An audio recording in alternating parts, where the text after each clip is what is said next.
Hello my feral friends and welcome back to my channel. My name's Panthera and I'm the Feral Wood Witch. Today we're going to be delving into the topic of cleansing. What cleansing is, why you would want to cleanse, methods of cleansing, and even my personal cleansing routine. So grab a cozy beverage, get your note-taking implements of choice, and let's get started.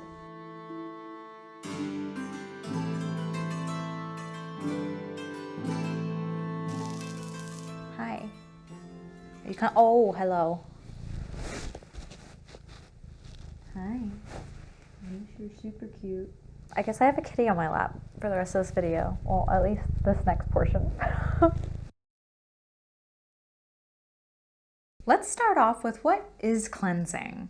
Now, in the mundane world, cleaning is pretty important, right? We often do daily, weekly, even monthly chores to keep everything tidy and spick and span. We tend to bathe or shower regularly. We wash our faces. We wash our hands to remove bacteria and prevent oil buildup. We brush our teeth so that food doesn't build up in our mouths and our breath doesn't become stinky.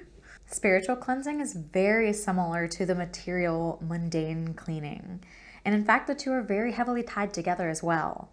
Spiritual cleansing is the act of using various items, methods, or materials to help remove unwanted, negative, or stagnant energy from a space, item, or yourself. Those of you who are already entrenched in the metaphysical world might have heard the use of words such as banishing or cleansing used interchangeably. I find that this varies a lot between practitioners. In my opinion, cleansing is just like a light form of banishing. You're just specifically removing general energy with an intent rather than a specific entity or being. Cleansing is usually targeted towards a general space or a general energy rather than a specific entity. So why do we cleanse? Have you ever been in a room after there's been an argument? It almost feels charged, right? It almost feels off. You can pick up on the energy in a room. Have you ever been in a weird or unfamiliar place or someone else's home and felt like a chill in the air, almost an unsettling feeling? We can cleanse our spaces to get rid of those feelings and help return the space back to normal. It creates a blank slate that then we can bring in the energies that we do want.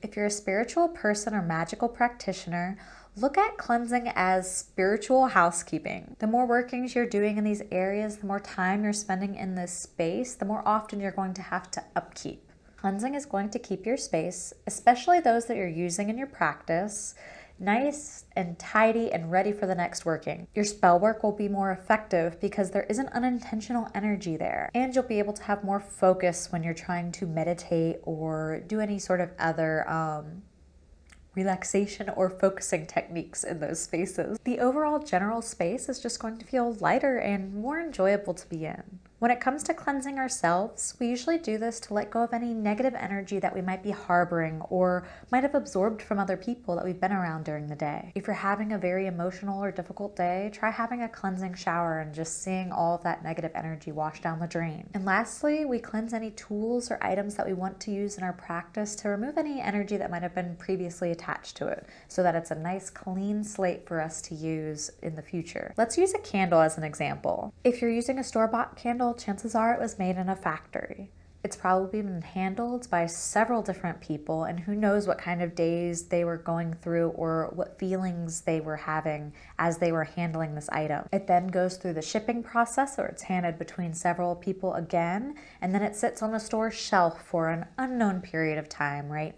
Where several customers might have touched, handled, and maneuvered it. Everyone who has touched that candle and every space that that candle has been through have left some sort of an energy print on the item. It's not necessarily bad or negative energy, but it's also probably not the type of energy you want in your spell work when using that candle. Cleansing it gives you a nice clean slate to work with, where then you can begin re-adding the energies that you do want to focus on in the spell work that you're about to do. The only items I do not personally cleanse before using are items that are purchased and charged by other practitioners, so they already have a focus for their intent and purposes. There are also different levels to cleansing, and you should do your own research on particular methods, plants, and items, and kind of what strengths they have in terms of cleansing. Some items are going to cleanse very strongly, almost like a bleach. Others are going to be more gentle and just kind of shooing away some energy.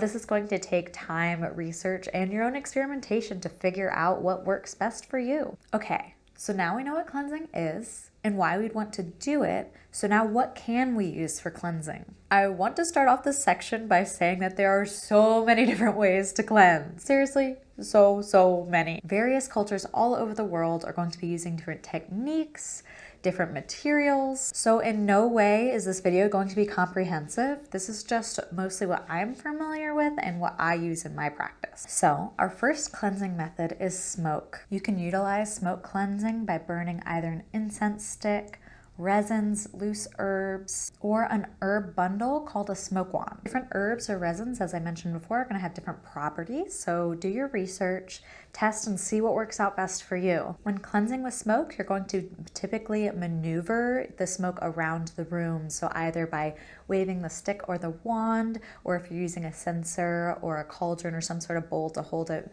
moving the actual bowl through the room. Make sure you get all of the corners, or if you're cleansing an item, coating the entire item with the smoke. Now, I do want to take a moment here to talk about the controversial white sage and the term smudging. If this is your first time hearing about this, then I highly recommend that you do your own research. I nor any other person on the internet should be your only source of information. But essentially, white sage is a sacred plant to the indigenous peoples of the southwestern United States, and at least at the time of this video, is currently being threatened due to habitat loss and overharvesting. The term smudging itself is referring to a specific cleansing ritual done by indigenous peoples and shouldn't be applied to your standard cleansing. You're probably going to come across a lot of older information that is still going to be recommending these things and using these terms. But once we know better, we do better, right? I'm going to be leaving some videos down in the description below that further talk on this issue, as it's not something I'm going to be further addressing on this channel, and it's not really my place to teach on it. But I did think that it was important to mention as we go through this topic of cleansing, and especially since that this video is targeted towards beginner witches. Now, there are many other different kinds of sage that you can use in cleansing as well. When in doubt, you can usually find some in your spice or herb cabinet or at your local grocery store. This common garden or broadleaf sage, Salvia officinalis, can be used to cleanse a space and is actually one of my personal favorites because it's so easy to grow. Other species are found all across the land, such as mountain sage, blue sage, or black sage. All of these are going to have strong cleansing properties, so do your research and see what works best for you in your area. While on the topic of herbs in general, while lots of herbs do have cleansing properties, they don't necessarily need to be burnt to release those. You can make cleansing oils or room sprays, or even just sprinkle cleansing herbs on your windowsills. You can also cleanse with sound. You can use bells, chimes, instruments, even your own voice. There's that meme that goes around every so often about the witch banging pots and pans to chase ghosts out of their house. That works too. Dancing with intention is another great way to cleanse a space, especially when paired with music or sound. Sigils for cleansing can be created, charged, and carved onto candles or just written on paper and placed in strategic locations. Candles themselves can be used to cleanse a space. I personally would pair this with either a cleansing oil or a sigil. However, I have heard of other practitioners using just a candle on its own to cleanse an entire space. Certain crystals have a knack for cleansing as well. If you're familiar with my tarot video, you've probably already heard me mention about using selenite for cleansing as well. You can place selenite around your home or on certain items that you wish to cleanse. There are even selenite bowls that you can place objects into in order to cleanse them. These are great for jewelry, or I like to have one on my altar to place different items in as I get them. There is mixed information about whether or not selenite is self-cleansing or not, so I would just try it out and see what works best for you. I personally don't cleanse my selenite,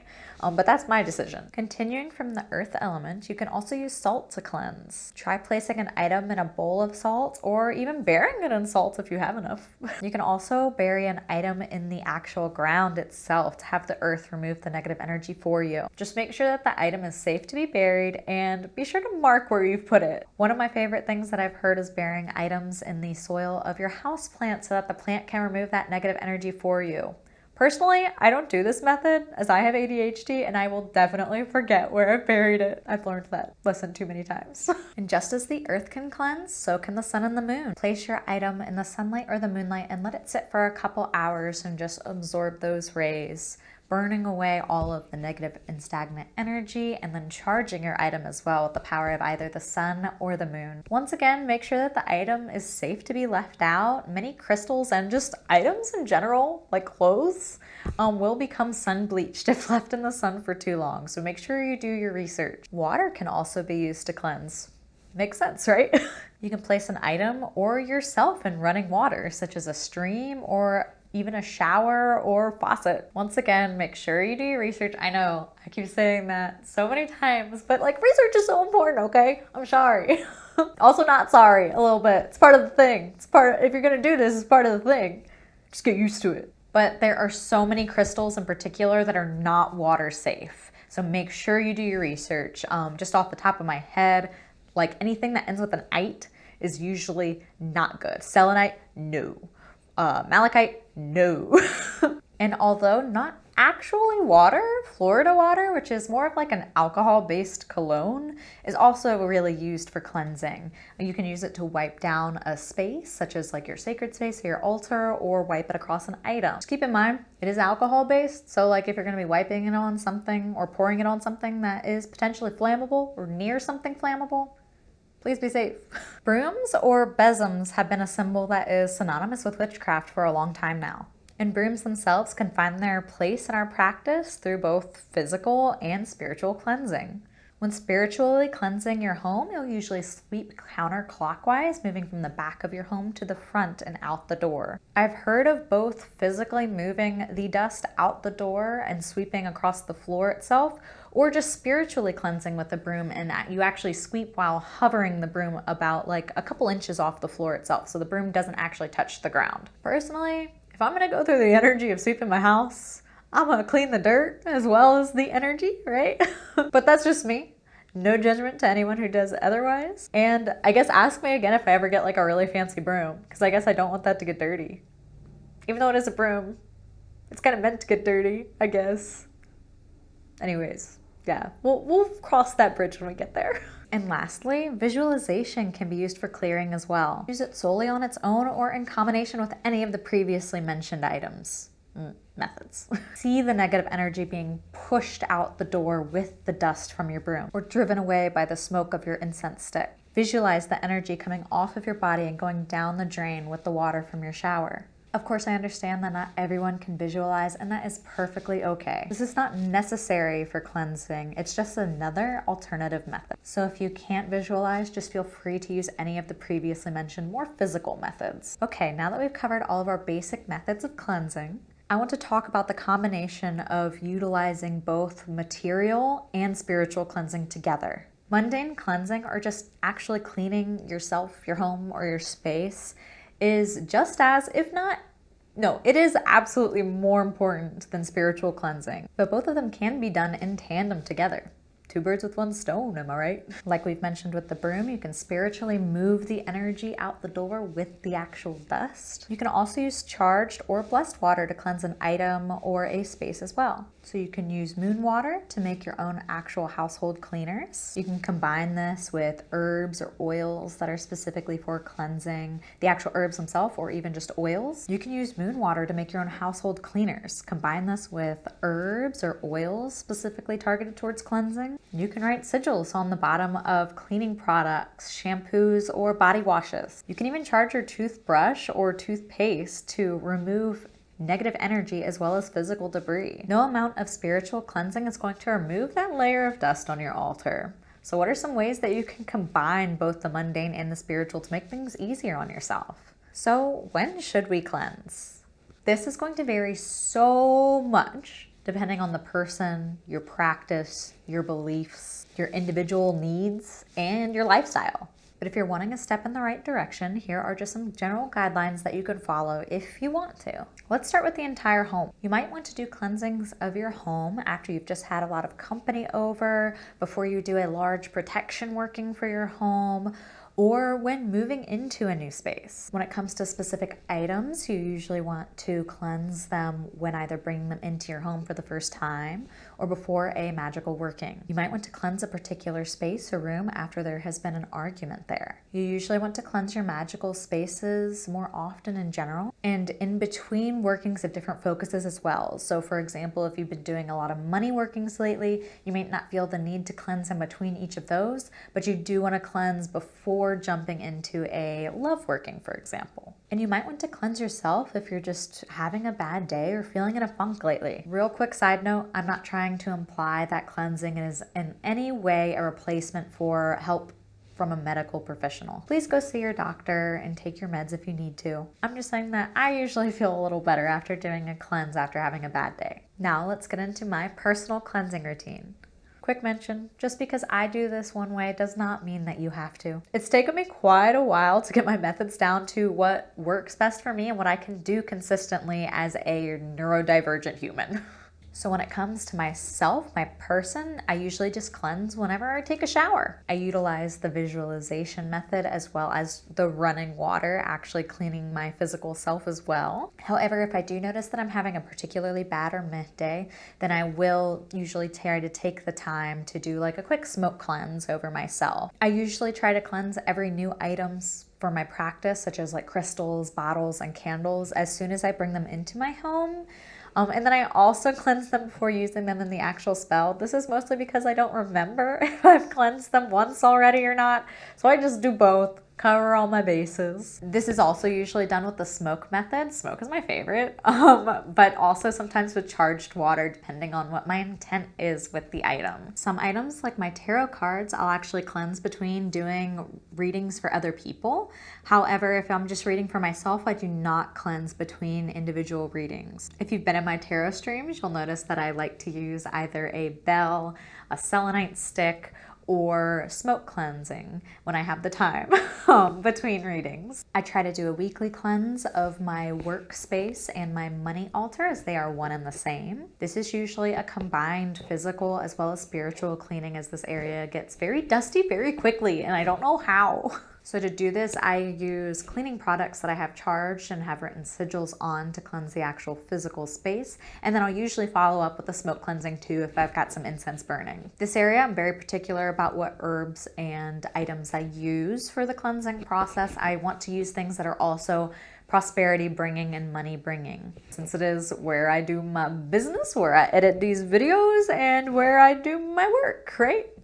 My main working altar, I usually try to do about a once a month cleanse. Sometimes it's a little longer than that in between. And for that one as well, I do physical as well as a spiritual cleanse with the same cleaning products mentioned before. And hopefully once a month or so, I do a big cleanse of the entire home itself. Now, this is what I remember, and it doesn't often end up being monthly, but monthly is my goal. But alas, I am a human and I forget things. I'm still trying to find a way to make this more habitual for myself, so I might try to break this down into doing just smaller cleanses in each room. But it's a learning process, right? It's probably gonna change a million times in the next year. When I have the time, this is done with a smoke wand. However, when I am running out of time or energy, I do like to use a quick room spray, just to the point. Quick and easy. And that's all I have for today, my friends. I hope you enjoyed this video. Please let me know your favorite methods for cleansing in the comments below, as well as any questions that you might have about this. One of the amazing things about this magical world is that we can all have different things that work for each of us, right? Everyone is so different and unique, is going to have different beliefs and different favorites, methods to use. So let me know your favorites down below. And until I see you next time, my friends, stay wild. Build up in our mouths and to prevent. Great way to cleanse. Luna. Y'all, this cat, she drives me nuts. I swear, she's normally like super chill, super quiet, just wants to hang out. And as soon as I have this camera out, as soon as the lights are on, she's like, nope, I must go be a crazy. Use moon water to make your own. Oh, I forgot to mention. Cleans your actual. Yeah.